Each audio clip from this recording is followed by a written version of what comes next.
c'est un laboratoire de recherche et d'art, et qui est la jonction entre l'académie et les militantes, parce que nous, notre projet, c'est un projet politique très fort qu'on a, c'est de faire de la recherche de qualité universitaire, académique, et de mettre cette recherche au service du plus grand nombre. Parce que ce qu'on entend souvent dire, c'est le conflit israélo-palestinien, c'est trop compliqué pour moi. Je ne comprends pas.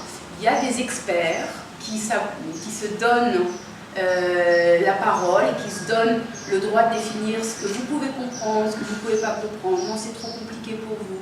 Et nous, on a un principe politique à l'exact opposé, qui est de dire que tout le monde peut comprendre quand les gens ont les outils. On ne croit pas à l'avant-garde éclairée, on ne croit pas à savoir mieux que les autres. On délivre des connaissances, on les produit et les gens peuvent s'en servir.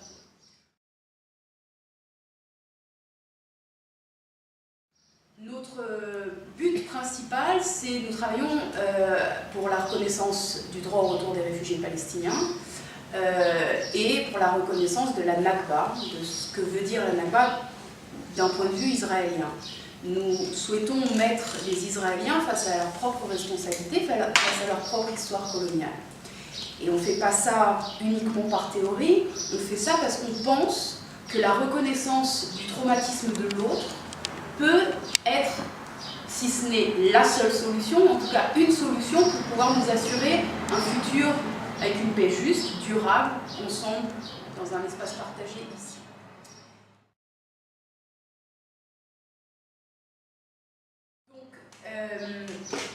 Ce qu'on fait, c'est qu'on a deux audiences, deux cibles principales. D'abord, on travaille au sein de la société israélienne pour faire changer les discours, pour faire changer les mentalités. Donc, on produit des performances, on fait des vidéos, des petits films qu'on projette. On a une illégalerie, qui est une galerie d'art illégale, dans laquelle on organise des événements, des soirées, des discussions, des projections de films, des débats.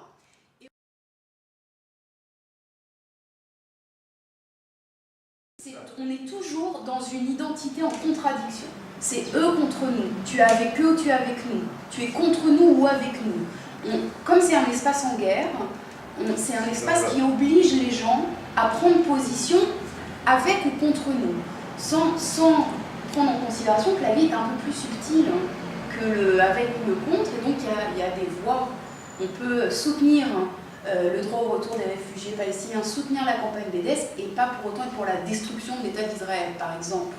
Donc on apporte, je dirais pas la voie du milieu, parce que politiquement on n'est pas du tout au milieu, on sait très bien où on se situe, mais on apporte en tout cas un nouveau discours.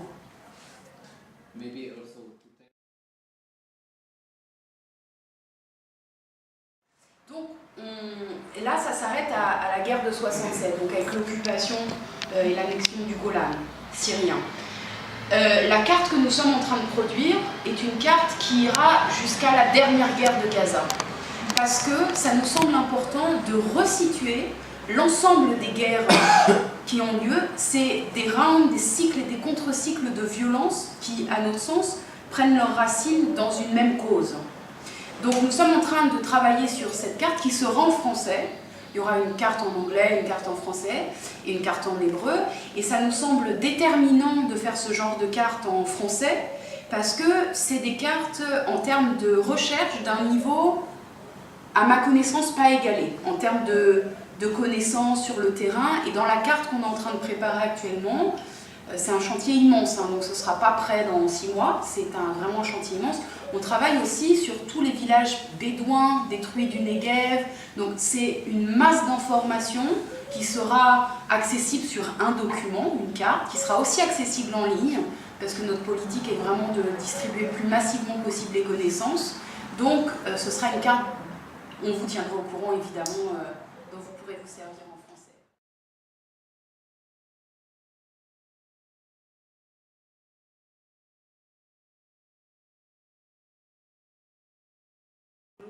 De cette expulsion, on s'est servi à notre tour de cette structure comme galerie d'art. Et juste un mot, ici, vous voyez 14 Israéliens, et si on avait pu, il y aurait eu 150, on aurait tout recouvert, mais ça a été très difficile de trouver 14 Israéliens qui publiquement acceptent, parce que là on ne voit pas, mais il y a leur visage, et il y a leur nom et leur prénom, écrits sur la photo. Ça veut dire que publiquement, on reconnaît la Nakba dans un pays qui, comme vous le savez, a un rapport à la démocratie un petit peu compliqué, et pour des gens, par exemple, des collègues à nous, des amis qui sont professeurs, qui ne peuvent pas, par exemple. C'est difficile pour eux d'apparaître publiquement avec leur nom comme reconnaissant la Nakba. Donc, on espère, au fur et à mesure des années, grossir le rang de ce projet et peut-être un jour faire un livre avec, pourquoi pas, une centaine. Et ça, le matin même, ça a été enlevé, j'imagine.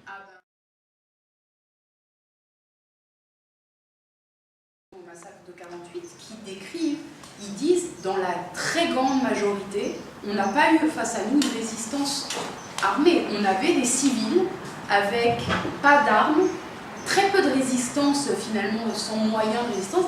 Et ça, c'est quelque chose qu'il est...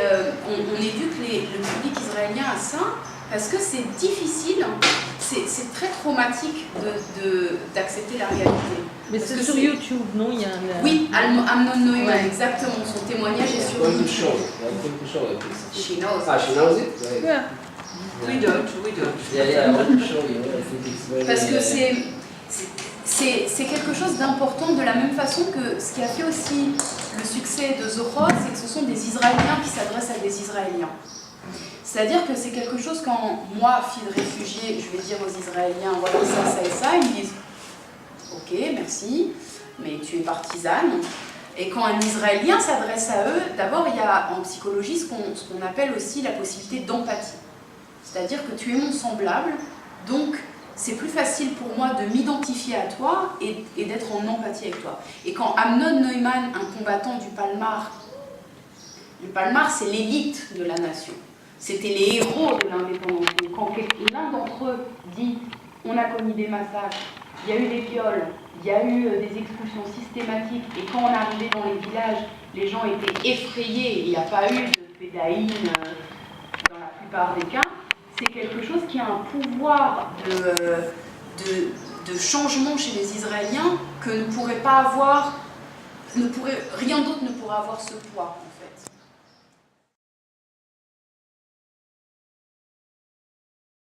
Tout est fait parce que quand il y a un checkpoint, on voit qu'on passe quelque chose, on voit des soldats. Quand on se balade dans une forêt et qu'il n'y a aucun moyen de voir où on est, et c'est ça la réussite de la colonisation, c'est de réussir à être à l'intérieur de la Cisjordanie sans en avoir l'air. Donc les gens se baladent dans un parc, ils font du vélo, ils font des barbecues et ils ne savent pas où ils sont parce que mentalement la représentation des frontières, elle n'est pas là. On ne voit pas ni de frontières, ni de poste frontières, ni de checkpoint. Donc c'est difficile pour les gens. 75% des gens, on est sur une très grosse majorité des gens qui pensent qu'on est à l'intérieur de ce qu'ils définissent comme Israel proper, c'est-à-dire selon les frontières de 67.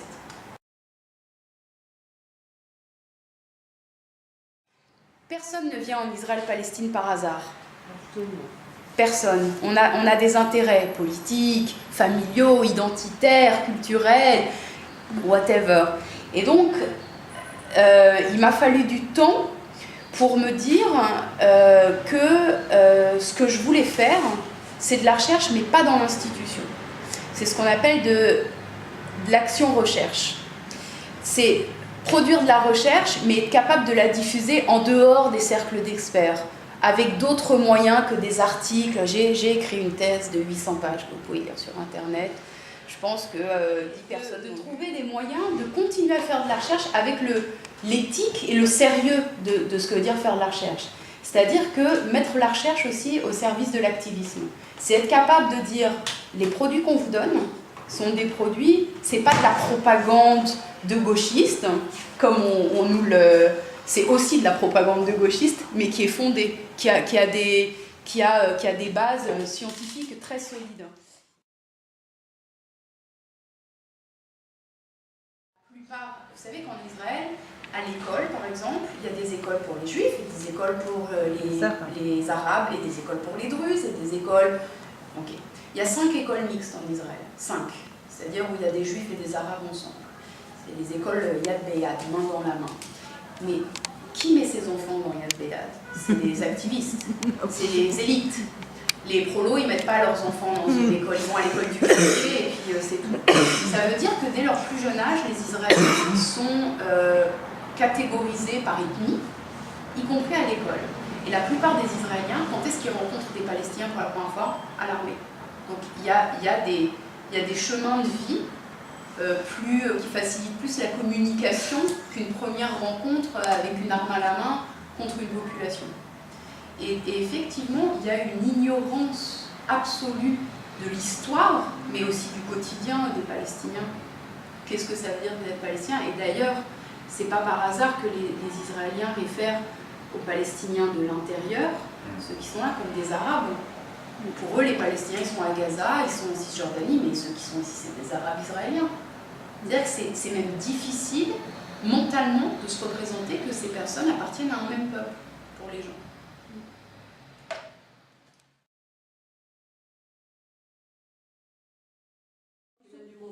Mais il y a une petite spécificité, je dirais, à Israël. D'abord, c'est un État jeune, c'est un État en guerre permanente, et c'est un État paranoïaque.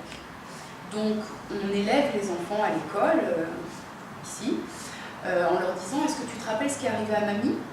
Ben, si tu ne veux pas que ça se reproduise, il faut à tout prix protéger l'État d'Israël.